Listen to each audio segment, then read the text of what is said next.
The way I would describe it is I couldn't see tomorrow. I had no idea of what tomorrow looked like, so it made no sense to be alive. Because I was out of school, I had also dropped to my other potential career. What was I going to do with my life?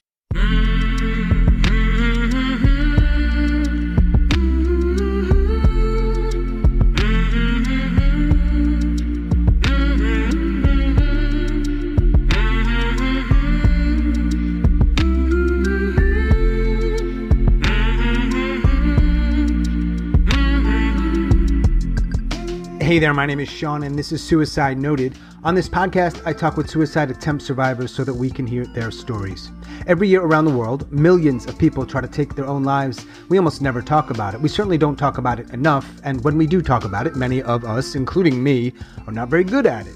So one of my goals with this podcast is to have more conversations and hopefully better conversations with survivors. Now, if you are a suicide attempt survivor and you'd like to talk, please reach out. hello@suicidenoted.com, on Facebook or Twitter @suicidenoted. Remember, our main goal here is to help more people in more places feel a little less shitty and a little less alone. And I should add, if you are a suicide attempt survivor, and sometimes people define that a little bit differently, you get to decide for yourself, and you'd like to join me here and talk, you can share. There's no other eligibility. There's no other requirements. Just being open and honest. That's all you got to do. And if you'd like to get involved or participate, there's some other ways you can do that. Check the show notes. I know you've heard me say that on multiple occasions if you've heard the podcast before.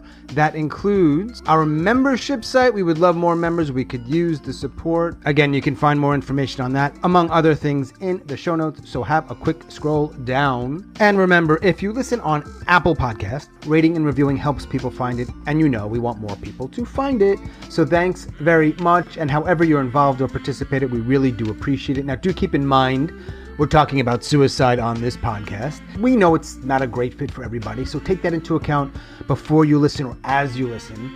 But I do hope you listen because there is so much to learn. Today I am talking with Alexia. Alexia lives in Quebec, and she is a suicide attempt survivor. Hello, Alexia. How are you? I'm fine. So you're a suicide attempt survivor and a storyteller, among other things. Among other things. That's right. We will talk about both, probably a little more of the suicide stuff. Sure. That's what we're here for.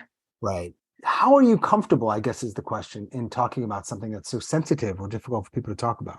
For starters, I was diagnosed with bipolar disorder, type 2, 2017. Mm-hmm. That's like 5 years now. When I was diagnosed, I was kind of shyer about it. I wasn't talking so much about it. I wasn't an attempt survivor back then. So it wasn't necessarily something that I talked about. But then I ended up starting to study in the field of special care counseling. And these people do work with mental health patients. And a lot of people who end up in social work or psychology, or a lot of us are trying to just understand each other. So I guess I ended up starting to talk more about mental health issues, being surrounded by mental health providers and wanting to become one as well. And then that kind of just became just normal as a topic, the same way anything that's a part of your work becomes normal, right? Like if you work in a clothing store, talking about clothing becomes normal. Well, I was in the mental health field, so it made sense to talk about suicide.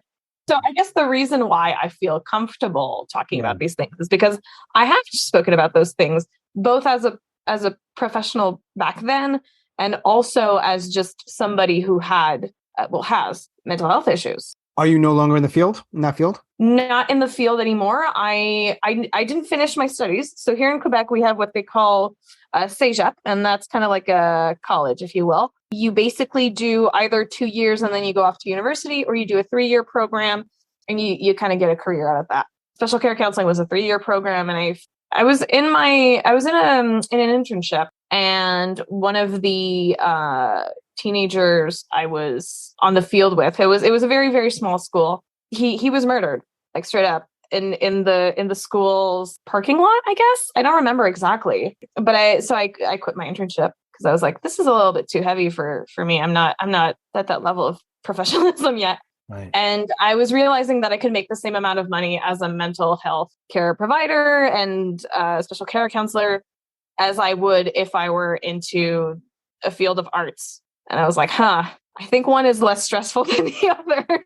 I think that one's going to be better for me. I am still very passionate about mental health. And I do put time, I think, in the field in a different way. Kind of like this right now, right? Yeah. I feel like that is a way of impacting, just with the knowledge I have, helping people around me better. For sure. Okay, so you had said in 2017 you got diagnosed with bipolar. You had, at that point, you were not a suicide attempt survivor. Do you have one attempt? I have one, and that's quite enough for me. When was that? So time is very blurry for me for that, but I think it's end of September, beginning of October of last year. I'm always so curious. So here you are. You talk about it sometimes. Did you tell anyone you're going to be talking with me? So I live with my boyfriend, so he knows I'm doing this right now because he's on the other side of that wall. He knows specifically what this content is? He totally knows. All right, cool. But were you together with him when you tried? Yes, I and we were living together. This is a question I don't usually ask people. And you could, of course, say, like, I don't want to talk about it to any question. Yeah. I guess I'll ask you about the attempt. I want to know how living with his girlfriend, how that was for him. And I know it's not your story to tell, but from your perspective. He's amazingly supportive. I'm very, very lucky. He's the best. I keep saying this. Oh man, it's getting me emotional. That's how much I love him. He was there the night I attempted. He was distraught. The word is distraught. I think it was a traumatizing experience for him. So for bipolar disorder, I have to take medication, and that's what I used for my attempt. Right. Yeah. Like, he was living with me, and he's always known I've taken medication. He's always he of course knows about my diagnosis, and he knows where I keep my medication. And so for a while we had to have him keep the medication because I was too fragile. He can't keep my medication forever, right? At some point he's got to put it back in and we keep it in the bathroom. Sometimes I just get up in the middle of the night to go pee, like, most humans do. He would get very scared if he woke up and I wasn't next to him. I would maybe be gone for like 2 minutes to just go pee and come back. But he always felt that anxiety, I think. So it's a lot of little things like that, right? That just kind of took over. We're in a great place right now. I'm in a much better space than I was. I think it was very hard for him to see that. And I think that, that's like the lowest point, right? So he's always terrified because even with medication, bipolar disorder is not necessarily something where you never have lows or you never have highs. So when he sees it coming on progressively, right, I think he kind of always anticipates it and always is like, are we getting there? And I can only imagine how terrifying that is, right? Because I'm here like, don't be silly. It's fine. Like, I'm not going to do this again. And he's just like, but what if you don't come back from the bathroom, It's pretty heavy. Yeah. You think it's everybody's low point? I mean, what would be lower than wanting to end your life? Yeah, and I should just ask you, we're just speculating. I think for some people, continuing to live is lower. For some people I've spoken to. Like, that's how bad their pain is. And it's not going away. In fact, a lot of people, it subsides, sure. But not for everybody. That's just truth. We're speaking truth. Yeah, no, it goes on and it's really, I don't know, maybe it's semantics. I mean, it's all really low. So tell me about the suicide as much as you want to. In addition, I know how you did it. Okay, so I'll start from the lead up. For context, I'm starting up university for the first time. At that point in my life, I've been in college forever for something like 6 or 7 years, but I don't have an actual college diploma. I applied to university with like the fact that I had enough credits and I had done my gen eds, and I was like, good, I could apply to this program, and they accepted me. And I'm basically in a creative writing and a screenplay program, so screenwriting and creative writing, which I thought was going to be really awesome. Honestly, I was leaving the mental health field to go do something creative, and I was gonna write. I was gonna be surrounded by like-minded people who wanted to create and wanted to maybe ask difficult questions, right? And find maybe meaningful answers. I don't know. I was just really excited about the thought that I was starting a new chapter of my life and also finally allowing myself to be a professional artist, right? This was the first step to it, I felt. And I got there and it wasn't like that at all. unfortunately. It was terrible. I was surrounded by horrible people. I was Really? surrounded by people. Yeah. I was surrounded by people who were, I guess it just didn't fit. I was at a university that was very scholarly, and I'm very concrete. I like doing things. My writing process is I open up a notebook and I start writing. I'm not somebody who's gonna have this strange process, and I just do it, right? I was surrounded by people who were from very intellectual circles, from very wealthy circles, which I'm not. This is a bad combination, Alexia. I should have seen it coming. I mean, I don't know about that, but but also what I'm hearing is like you were so excited. I was really excited. I think I really had my hopes up. I kind of had the pink goggles on, right? I wasn't seeing everything very clearly. And then I got there and I realized the workload was not, I wasn't ready for that. And my classes were not what I had hoped either. Since I was in my first year of university, I wasn't doing all the exciting classes. I was doing all the boring classes. I was doing all of the required classes to get your diploma. So my program was of two fields, cinema and the French department, because I'm in Montreal, so we speak French here. So I was in the literature falls under French. So I had to do a grammar class, which I don't know if you've studied French grammar. It's not the funnest thing to do. I dated a French girl once. Does that count? Sure. Can you conjugate verbs? I mean, no, not at all. I couldn't do shit. She fucking broke up with me, Alexia. I'm single. What the fuck? I'm so sorry. And now she married a guy who was bald. Not joking. Hey, it's not about me. Get back to you. Let's go. It's okay. You know, I was taking a French grammar class. I was taking a history of cinema class, which was all the movies before 1940. So before cinema got fun. Oh yeah, it was bad. They were very theoretical. Mm-hmm. And I wanted to open up my book and write and discuss and edit and do all of the, and I wasn't doing any of that. And it made no sense to me. How was I going to learn how to be a screenwriter or a novelist or a playwright or any type of writer if I wasn't writing? And I was paying $2,000 a semester, which is nothing compared to US money, but still, it's a lot of money to not be doing what I was supposed to be doing, which was having fun as well. And I wasn't making any friends. And I just kept kind of circling in this pool of misery. I was just really unhappy. And so the downs started to appear. I would progressively skip class, stay in bed all day. I would not have energy to cook or clean or take a shower. Oh man, taking a shower sucked. Or brushing my teeth. I fucking hate brushing my teeth. So how do you know, as somebody, for you only, of course, you have bipolar? Yeah. How do you know if you're not dipping into a low as opposed to like, well, this is more than that. My life sucks. This is bad. It's very sneaky. It's very sneaky. It starts off with, I think I just need a day off, to I've just taken 3 days off, to it's been a week, to I have creeping thoughts that I should kill myself. Do you remember the first time you ever thought that? I think I was 17. So do you think you were undiagnosed or just living life and you felt that way sometimes, or both? Oh, I was undiagnosed for sure. When you like look back, you're like, oh, it kind of makes sense now. Oh, yeah, because there's nothing like when you get diagnosed and then the psychologist asks you questions and they kind of all tick a box. Yeah. And they go, oh, there's a name for that? Yeah.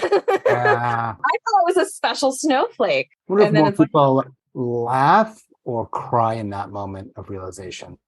Both. Now, when I look back on the moment of diagnosis, I look back at it kind of the way comedians, I think, tend to look back on these terrible moments of their life. And they're like, this is good material. Because you kind of look at it from this different perspective.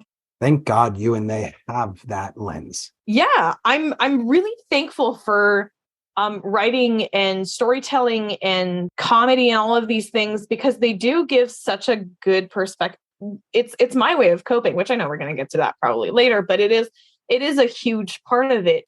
All right. So you were last fall, you were in one of those where you were in bed and you didn't do a lot of things that, like brushing your teeth. Yeah. So I was kind of spiraling and not doing very well. I was seeing a friend from high school that I hadn't seen in a while. And I was seeing him and his girlfriend, and my boyfriend was coming with me, and we were all going to get dinner at a pub. we go there and we end up talking. And I don't think these were the right people to see that night. It ended up putting me in a really bad state. So the friend I was seeing from high school is really accomplished. He got married the year after high school to his like childhood sweetheart, right? He's gorgeous. They own a business together. I'm getting annoyed. But they're great. I love them. Whatever. They're not assholes about it though. They're really good people. To put the nail in the coffin, they were getting a house. They just built their house. So they're just doing really good. And I'm not. And I know I'm on the verge of quitting school. I'm on the verge of quitting university 3 weeks in. And I feel like such a failure. It's a very tough feeling for me because I am surrounded by amazing, great people who are really talented. And I have this terrible habit of comparing myself to them. And I shouldn't do that because I have other great qualities and I do other good things that they don't do. And it's okay that they don't do those things as well. But when you're in the moment, you forget that. It's hard to have that clarity. Yeah. And I would imagine dealing with bipolar also probably doesn't make it any easier. You think it does, and then it doesn't. You really think that you're getting the hang of it and you know what you're doing. And then something happens and your meds don't work, or the stress is too much and your meds do work, but you're just going through shit. And everybody would be affected by that, and that's okay. But it's so hard. It's so hard. It's really tough to manage. Even if you are in a state where you're like, I'm getting manic right now. I can see it happening. I know I'm spending too much. I know I'm not sleeping enough. That doesn't mean that just because you know you're doing shit doesn't mean you're going to stop. I mean, you could argue it makes it worse in some ways because you're aware of it. Yeah. Worst conversation ever. I once had a conversation with a psychiatrist and he told me, you're very lucid, you know? And I was like, that's the kind of compliment you could only get from a psychiatrist. It's kind of like a nurse telling you have great veins. It's the only time you'll ever hear that. Are you going to use that? Is that a bit? It's not a bit. It's just, it's a fact. Like it's one of those things that I've noticed. So the night you meet at the pub with the fancy couple, is that the night you try? Yeah. I get home, go to the bathroom to remove my makeup and to take my daily pill. I'm lining them all up on the counter. They're all there. Everything I own in that cabinet, what I need and some extra, right? It's all there. It's all on the counter. And I'm thinking about doing it. And I fill up this glass of water and my boyfriend comes into the bathroom and realizes what's going on. And he asks me how many I've taken. And I say, I haven't taken any. And he tells me I have to tell him the truth. And I tell him I haven't taken any. And he says, okay, just take what you need. So I just take what I need. Like the normal prescribed amount? Yeah, the prescribed amount. And I put it all back in. And we head to the kitchen. And we decide that I should call the crisis center. If you've heard the podcast, you know I have rather strong feelings about some of these places. Tell me what happens next. Okay, healthcare provider talking here. So there are different options that you have access to here in Quebec. The classic is the emergency room. You go to the ER, you tell them you're having suicidal thoughts. They take away most of your stuff, right? They take your phone, they take your, personal belongings, and you kind of just put on this gown and you eat hospital food and you wait to see a doctor, and sometimes they keep you in and whatnot. The crisis center is not quite like that. The way the crisis center works is you call them, and if you feel like you are a danger to yourself, you can go there and they have space. But it's not as restrictive as the hospital. If you want to have your phone to be able to talk to your boyfriend, talk to family, you can. Usually you find out about the existence of this place when you show up to the hospital and they say, well, if you don't want to go to the ER next time, here's something that exists, right? You can call this hotline. And these are like real mental health professionals, and they have a place, and it's basically under the same jurisdiction. It's all from taxpayers' money, right? It's under the healthcare system. It's a part of it. So the way it works there is you have to get up by 8 or 9 if you're sleeping over there, and lights out are like at 10 or 11 p.m. You give them your medication and they give you your prescribed dose. But other than that, you're pretty free-ish. The first 24 hours, you can't go out because usually you're a lot too fragile. But if, say, you needed to have an appointment with your doctor 48 hours later, you could. If you wanted to just go over to your grandparents' house and play a game of cards, you can. You just have to tell them when you're coming back. And you have to be back by that time. If you don't, obviously they call the police and they search for you. But they grant you this certain amount of trust. But they also provide the structure of you need to be up by this time, because otherwise I'm going to spend all day in my bed. And you need to take a shower. And you don't have to cook. But if you use, I don't know, if you take a glass of milk, right, you have to clean it. Sounds like a pretty cool place so far. It's pretty chill. And you were there. And I was there. It's in a walking distance from my home. So my boyfriend and I could walk to the crisis center, and I could stay over there for as long as I felt I needed. Wow. I ended up staying, I think, 2 days. I didn't stay there very long. I was missing my boyfriend. I wanted to sleep next to him. Yeah.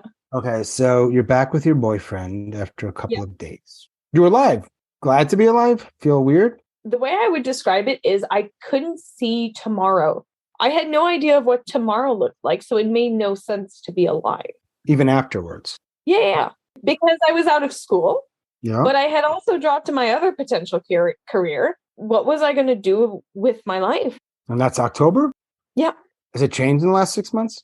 The honest answer would be I'm kind of throwing shit at the wall and seeing what sticks. Did I mention my boyfriend's amazing? Because he is. You did, but we can do it again. Yeah, no. So let's mention again how great he is. I like saying it like this, but he has his adult job.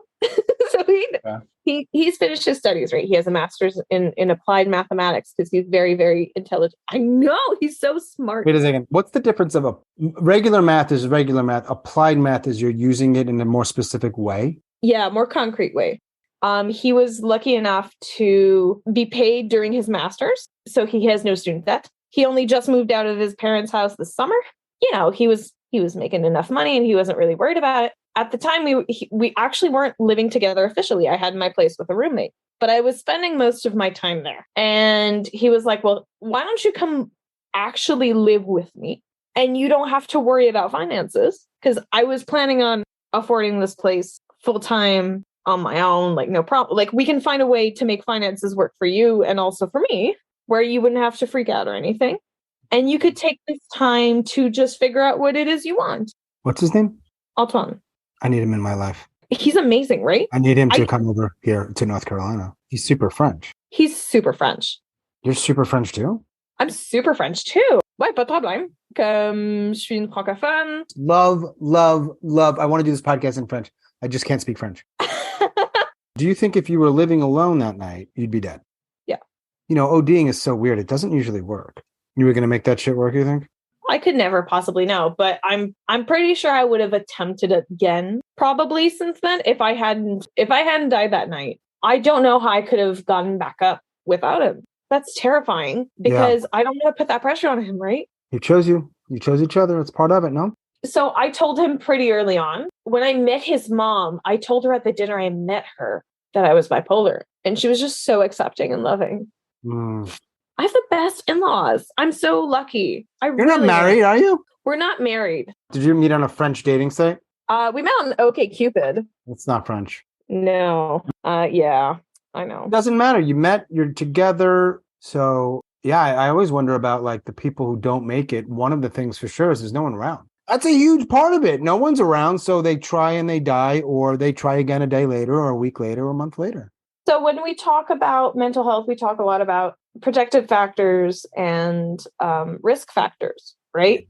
Yeah. What makes you more at risk to commit suicide and what makes you more at risk to be on the path to recovery afterwards, or to maybe not attempt again. I don't know how to phrase that. Anyways, and one of the big things is, are you well surrounded?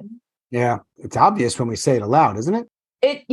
It makes total sense. Do you think suicide should be a choice for people like, let's say, abortion is a choice for many women?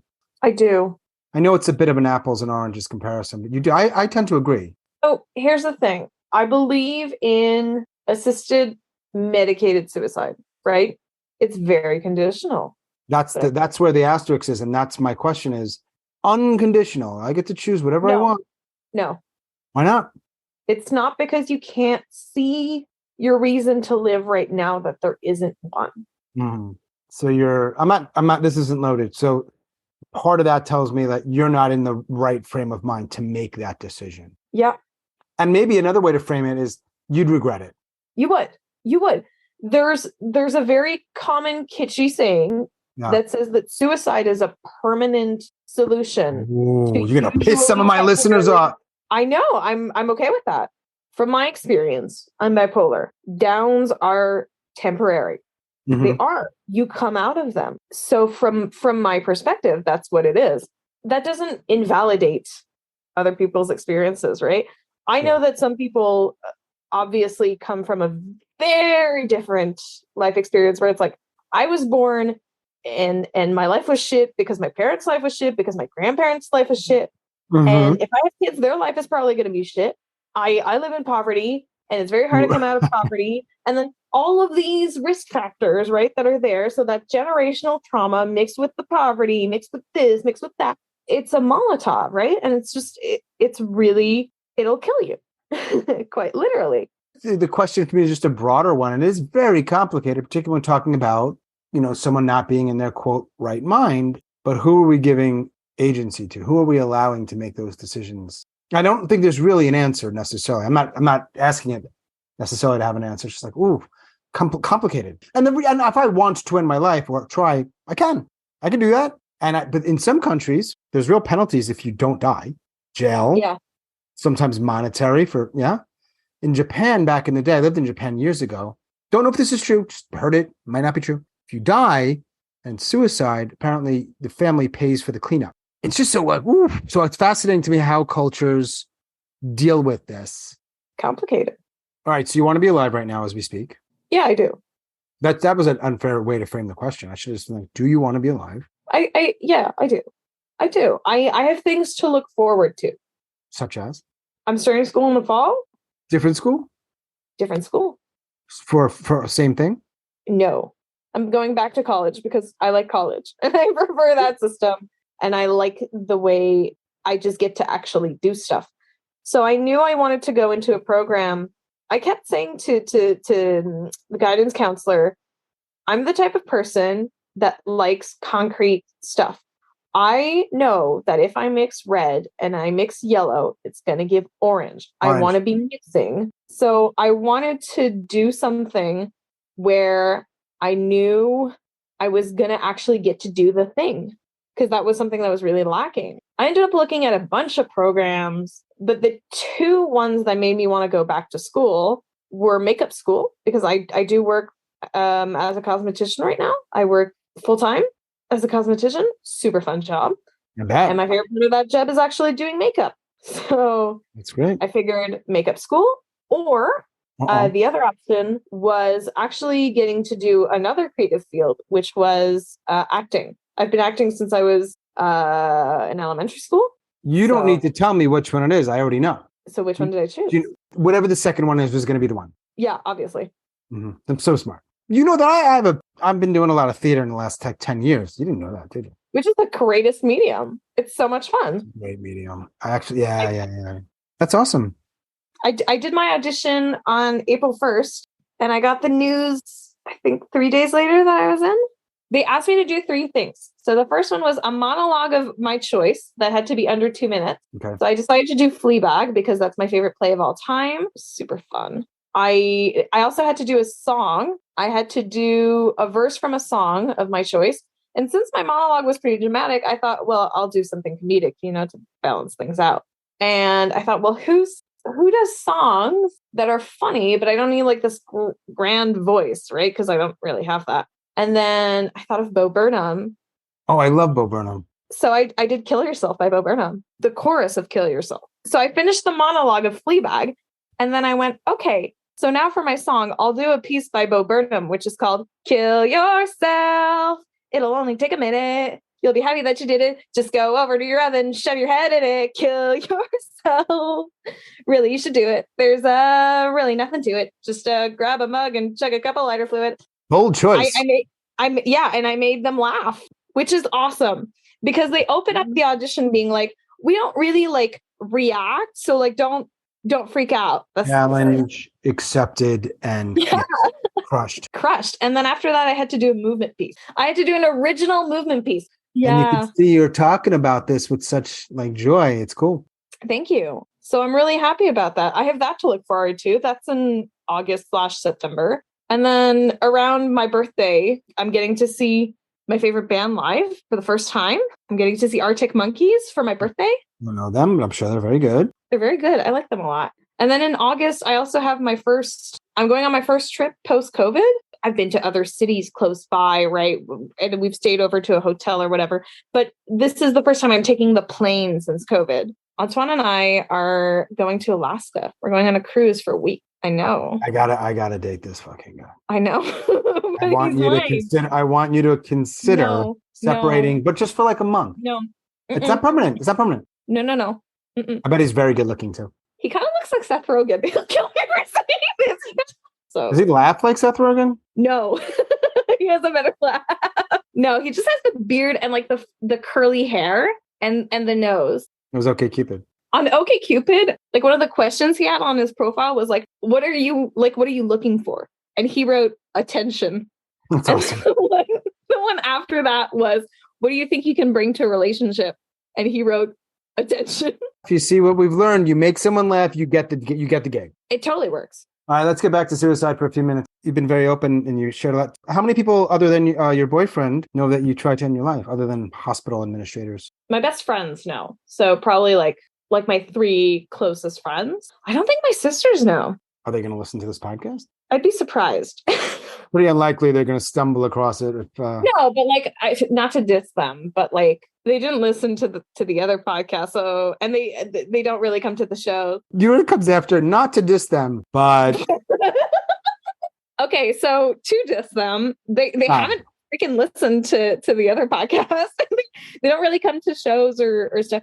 I don't think it's that they're not interested or they don't want to support me or anything like that. I think it's just 2 of them live fairly far away. One of them has a family. Like she has 3 kids. She has 3 evil spawns of her own, which is a lot of work. And she also has 2 dogs. And she's a school principal. Like she has a lot on her plate. And my other sister, she's teaching and she's finishing her doctoral thesis.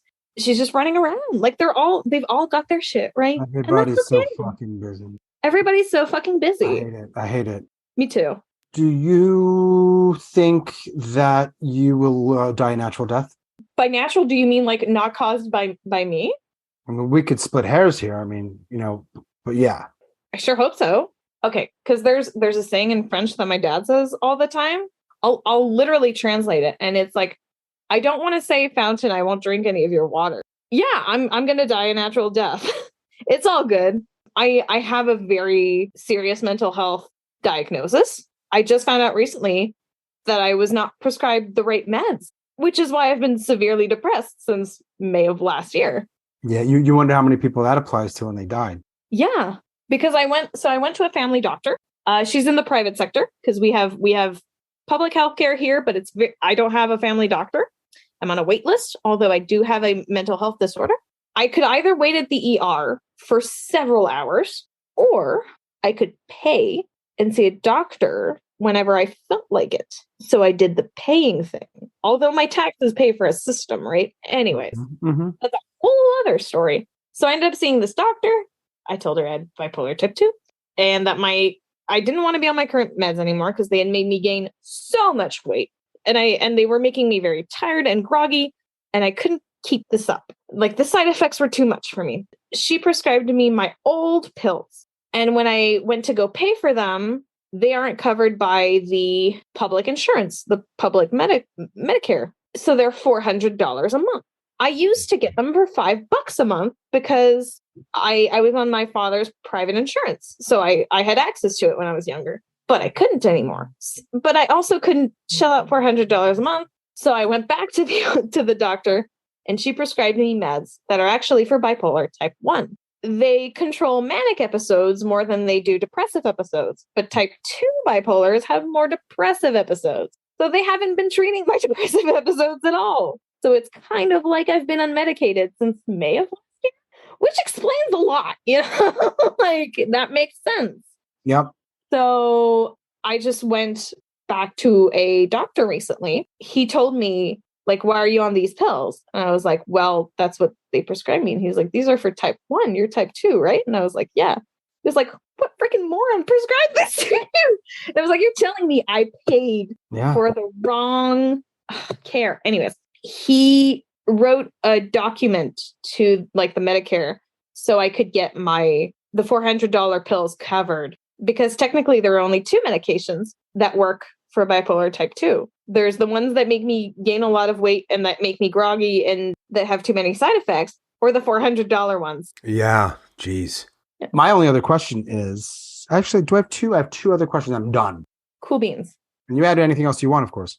Sure. In English or French. You mentioned a great in-laws and a family and a great boyfriend and great friends. Of all of those people, how many can you have a very difficult, I use the word difficult, I think you know what I mean, conversation with? Not necessarily like about them, but just you're going through a really hard time type thing. All of them. 100% of them. Yeah. That's awesome. These are why they are considered the most important people in my life. Yeah. I can't have that conversation with my family, but I can have it with my chosen family. Do you have any myths around mental health, suicide? Ooh. Myths. Don't. There should be music playing while we think about this. Yeah. I'm a real myth buster.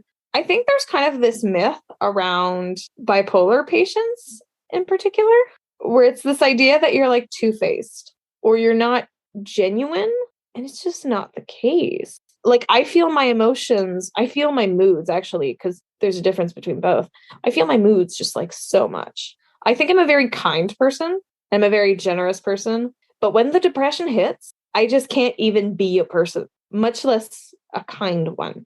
Mm-hmm. And I think it brings out the worst in me, but that doesn't mean I'm not a good person, right? It just means that I don't have the strength, I think, to be one today. I guess another thing I think this is, I don't know how to frame this. Is it a myth? Is it advice? It's all good. Either way. I think this is a Tumblr post. Very hard for me to attribute the source here, but I remember seeing this post about a person saying about how much taking a shower that day was just monumentally difficult. I think we've all had a really difficult day where even the most mundane of tasks seems difficult. And usually the advice that people will give you will be something along the lines of break that task up, right? That's a classic. But the advice that this person was getting was rules are bullshit. What's exhausting about taking a shower? Say it's standing up.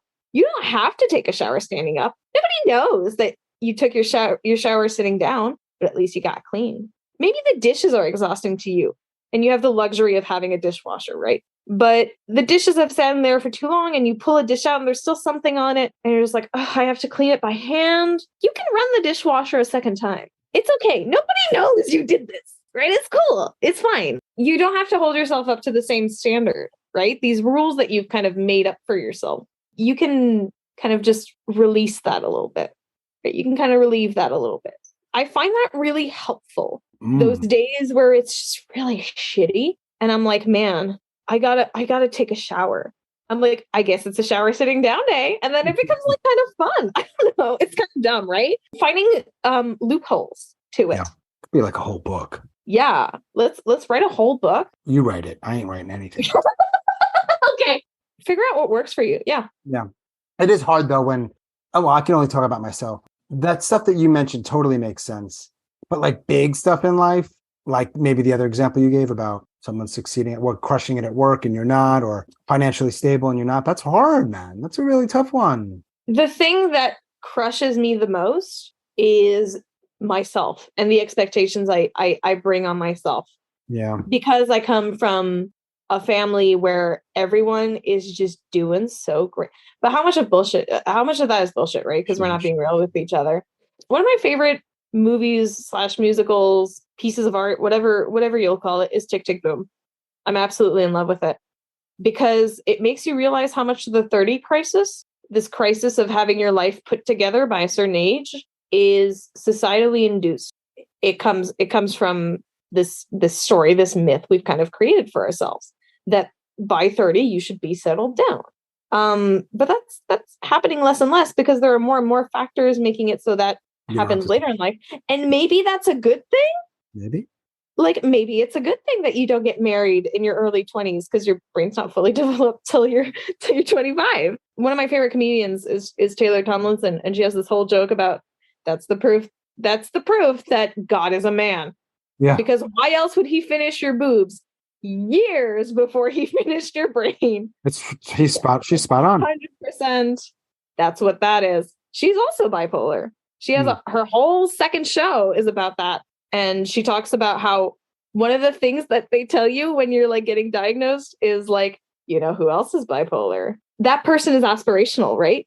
And they have the same thing as you.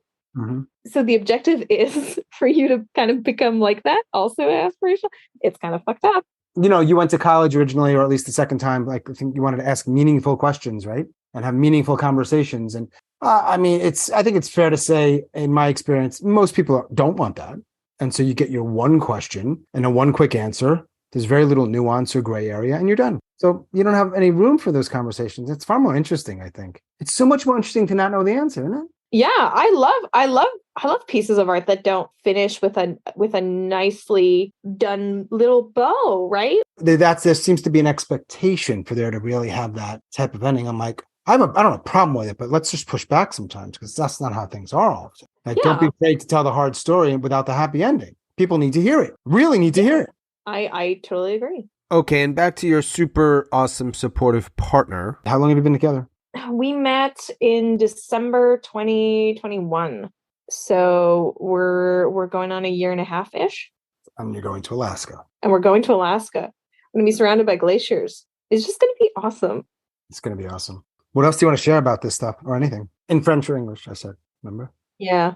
As much as I kind of joke about this person also has bipolar, I think it's really important to find spaces of like-minded people, which, you know, if you're listening to this, you probably are, I figure. But if you do have a specific mental health, if you have the chance to have one and you find a certain comfort in that, with that label, because I know some people, I did have a moment where I hated it and I didn't want to be defined by it. Mm-hmm. And that's okay too. But I do find it beneficial to go and find people with a similar experience. If you are bipolar, there's this great documentary by Stephen Fry. He made a whole documentary of it with the BBC, where he looks at it. He goes and interviews celebrities who are known and diagnosed with it. He goes and sees quote unquote like regular people. He talks about medication. He talks about like the brain. He gets like his brain scanned, and he talks about like the CT scan. And it really helped me. And being like, I relate to that. And also finding out ways to cope and just finding out more. If you have the headspace for it, go and seek help. I think that's really important. I know that's really cliche. And I know there are lots of things that make it so it's hard, especially in places where you have to pay for it. It's a complicated thing. Trust me, it helps. I may be 23. Don't let it fool you. Was that how old you are? I am. I'm 23. I was diagnosed.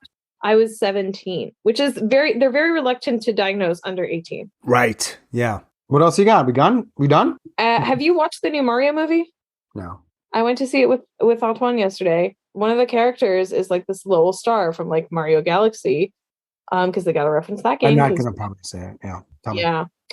And he's nihilistic. So he's like captured at Bowser's castle, and they're like being lowered into a lava pit. And he's like, hooray, the sweet release of death. And he has like this really high-pitched voice, like this cute little kitty high-pitched voice. And I just cackled. I laughed very loudly. If you listen to any comedy show and you hear somebody cackling, the person you hear laughing the entire time at the comedy show, that's me. In French or English? The comedy? No, you laugh. Universal. Laughter and math and love. I'm not sure about the last one, but that's what they say. Well, thank you again. Well, thank you. Thank you for having me. As always, thanks so much for listening and all of your support, and special thanks to Alexia up in Quebec. Thank you, Alexia. If you are a suicide attempt survivor and you'd like to talk, please reach out. Hello at suicidenoted.com, on Facebook or Twitter at Suicide Noted. Check the show notes for all kinds of other things you can learn about, get involved with, or participate in. And if you have a moment or two and you listen on Apple, please rate and review this podcast. It helps other people find it, and we want more people to find it, so perhaps they can feel a little less shitty and a little less alone. Thank you so much for that. And that is all for episode number 162. Stay strong. Do the best you can. I'll talk to you soon.